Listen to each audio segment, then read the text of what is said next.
अधिकांश सभी हिंदूगणों को संबोधित करते हुए बिग बॉस के सुपर हीरो ओम जी हिंदू महासभा के वैश्विक अध्यक्ष स्वामी ओम जी, मैंने पिछले साल एक ब्लॉग लिखा था और उसका नाम था भारत एक हिंदू राष्ट्र था, है और रहेगा। लेकिन मुझे इस बात का संदेह था कि आगे इसकी क्या गारंटी नहीं है। इस ब्लॉग में मैंने बताया था कि भारत किस तरह से एक हिंदू राष्ट्र है और था, लेकिन अगर हिंदुत्व को मात्र एक पूजा पद्धति साबित करके राष्ट्र की आत्मा यानी संस्कृति की हत्या करने की कोशिश की गई तो भारत आने वाले समय में हिंदू राष्ट्र नहीं बना पाएगा। उस ब्लॉग में मेरे लिखने के बाद कई लोगों ने कहा कि मान लिया कि भारत हिंदू राष्ट्र है, लेकिन हिंदू संस्कृति में ऐसा क्या है कि हम हिंदू होने पर गर्व करें। मुझे तो अपने हिंदू होने पर गर्व है। शायद आपने भी देखा हो कि बात जब भारतीय संस्कृति और विज्ञान की होती है तो हमारे मन में हीन भावना जागृत हो जाती है कि हम तो सिर्फ सांप सपेरे वाली परंपरा से आते हैं। हमने विश्व को विज्ञान के क्षेत्र में कुछ नहीं दिया है। टेलीफोन से लेकर के मिसाइल तक सब तो हमें पश्चिम ने दिया है। सोशल मीडिया पर लोग कटाक्ष भी करते हैं, जैसे पुष्पक विमान ले आओ, टेलीपैथी से बात कर लो और भी न जाने क्या क्या। लेकिन क्या सच में हमने कुछ नहीं किया है? मैकालेवादी परंपरा से पोषित भारतीय वामपंथियों की आध्यात्मिक चेतना शून्य हो चुकी है।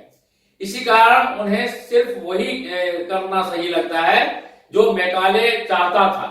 और अगर सही में इनको लगता है कि भारत का विज्ञान लोकतंत्र और सामाजिकता के क्षेत्र में कोई योगदान नहीं है तो जाए और अक्षरधाम मंदिर पर कानूनी कार्रवाई करे कि वह लोगों में झूठ फैला रहा है।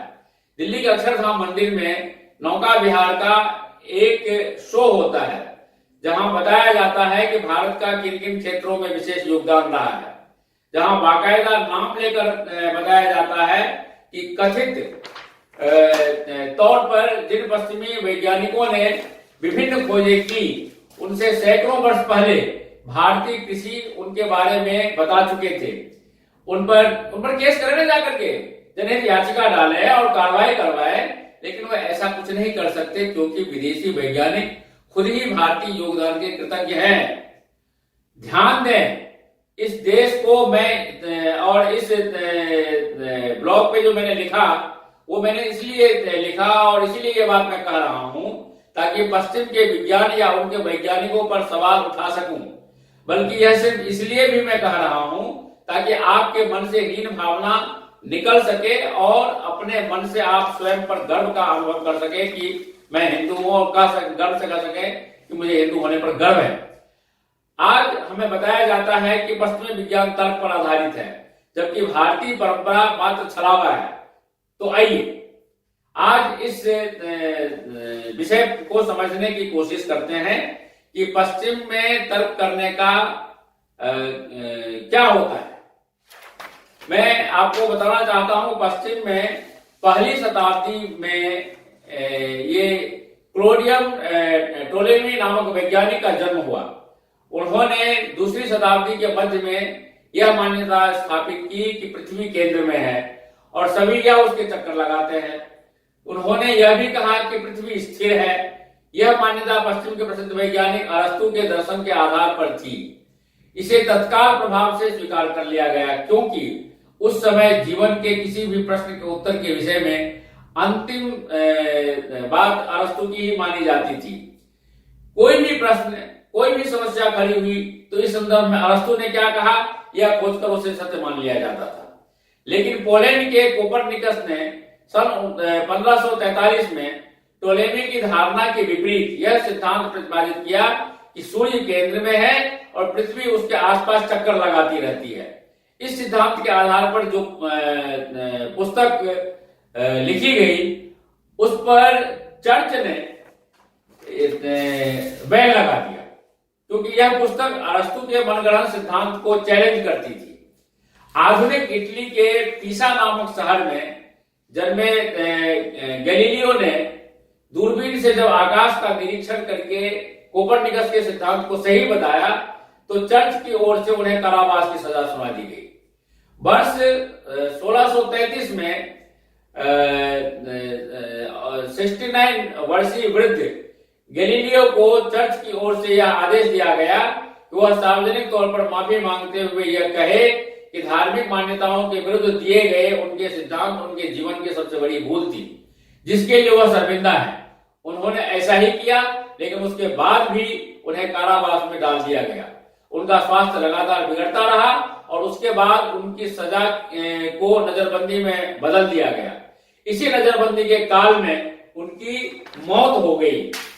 350 सालों से भी अधिक समय के बाद वेटिकन सिटी स्थित ईसाई धर्म के सर्वोच्च संस्था ने 1992 में यह स्वीकार किया कि गैलीलिया के मामले में निर्णय देने से उनसे गलती हुई थी। पश्चिम में अंधभक्ति के ऐसे कई उदाहरण हैं जब तर्क आधारित बात करने वाले को भी अस्वीकार कर दिया गया। उसे न सिर्फ अस्वीकार किया गया बल्कि मृत्यु भी दी गई। दूसरी ओर हिंदू परंपरा यानी भारतीय परंपरा में तर्क की स्वीकार्यता छोड़िए, परंपरा के केंद्र में स्थापित वेदों को भी चुनौती दी गई और भारत ने उसे स्वीकार किया। चार्वाक ने कहा, यावत जीवे सुखं जीवेत ऋणं कृत्वा घृतं पिबेत भस्मीभूतस्य देहस्य पुनरागमनं कुरु त्रयो वेदस्य कर्तारो भंड धूर्त निवेश निषाधरा। तो ये जो हम लोगों ने मान्यता दी वो वेद के खिलाफ था, फिर भी हमने उसको स्वीकारा। अर्थात मनुष्य जब तक जीवित रहे तब तक सुख पूर्वक जिए, कर्ज लेकर भी जिए, कर्ज लेकर भी घी को पिए, यानी सुख भोग के लिए जो भी उपाय करने पड़े उन्हें करे। दूसरों से भी उधार लेकर भौतिक सुख साधन जुटाने से परहेज न करें। परलोक, पुनर्जन्म और आत्मा परमात्मा जैसी बातों की परवाह न करें। जो शरीर मृत्यु के पश्चात दाह संस्कार में राख हो चुके उनके पुनर्जन्म का सवाल ही कहां उठता है, ऐसा चार्वाक का कहना था। जो भी है, इस शरीर की सलामती तक ही है और उसके बाद कुछ भी नहीं बचता। इस तथ्य को समझकर सुख भोग करें, उधार लेकर ही सही। तीनों वेदों के स्वामिता धूर्त प्रवृत्ति के मस्खरे निशाचर रहे हैं, जिन्होंने लोगों को मूर्ख बनाने के लिए आत्मा परमात्मा स्वर्ग नरक पाप पुण्य जैसी बातों का भ्रम फैलाया। ऐसा चार्वाक का विचार था, जो नास्तिक था, नेशनलिस्ट था। ऐसी बातें करने वाले विचार को भी हमारी जो परंपरा है उसने उसको अपना अंग माना। उसे न सिर्फ अंग माना जाता है बल्कि उसे स्वीकार करते हुए एक दर्शन के तुल्य समझा भी जाता है। यह है भारत की स्वीकार्यता। रही बात भारतीय विज्ञान की, तो हिंदू संस्कृति के प्रत्येक परंपरा के पीछे विज्ञान रहा है। कोई ऐसा क्षेत्र नहीं जिससे हमारा योगदान ना हो। बस हमने ज्ञान को कभी पेटेंट कराने की कोशिश नहीं की, जिसके वजह से हमारा जो ज्ञान था, जैसे पुष्पक विमान वगैरह इत्यादि इत्यादि, उसको हम नहीं पेटेंट करा पाए, तो उसको इन लोगों ने उसी का नकल करके आज हवाई जहाज बना लिए, सारी चीजें बना ली। भारतीय परंपरा तो अभूतपूर्व एवं प्रमाण पर ही आधारित है। अंधश्रद्धा का इसमें कोई स्थान नहीं है। हजारों वर्षों से भारत में अंधश्रद्धा या ग्रंथ प्रमाण का अंतिम स्थान नहीं रहा है। आर्य शंकराचार्य ने अपने गीता भाष्य में लिखा, यदि सैकड़ों श्रुतियां भी कहें कि अग्नि शीतल है और अप्रकाशक है, तो भी वह प्रमाण स्वरूप नहीं मानी जा सकती, क्योंकि यह प्रत्यक्ष अनुभव के विपरीत है। कृण्वन्तो विश्वमार्यम, यानी सभी को श्रेष्ठ बनाओ, सभी विश्व को सनातन धर्ममय बनाओ। वसुधैव कुटुंबकम, यानी पूरी पृथ्वी ही मेरा परिवार है, पूरी पृथ्वी सनातन धर्म है। इस विचार को आत्मसात करने वाली हमारी परंपरा की विशेषताओं को लेकर अगले कुछ समय तक आपको भारतीय इतिहास के उन पृष्ठों का अध्ययन मैं कराऊंगा, जिन्हें पढ़कर आप अपने हिंदू शैली पर गर्व करेंगे और हिंदू होने पर गर्व करेंगे। इस परम पवित्र भारत भूमि पर जन्म लेने को लेकर गौरव का अनुभव करेंगे। हमारे शास्त्र में लिखा है कि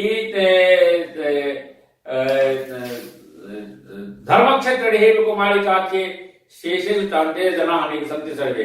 मैं आपको ये बता दूं कि पूरे विश्व में जो भी वैज्ञानिक आविष्कार आप देख रहे हैं वो सारा का सारा हमारा ऋषियों ने भारत में किया था। पेटेंट सिस्टम उस वक्त नहीं था और नहीं करा पाए।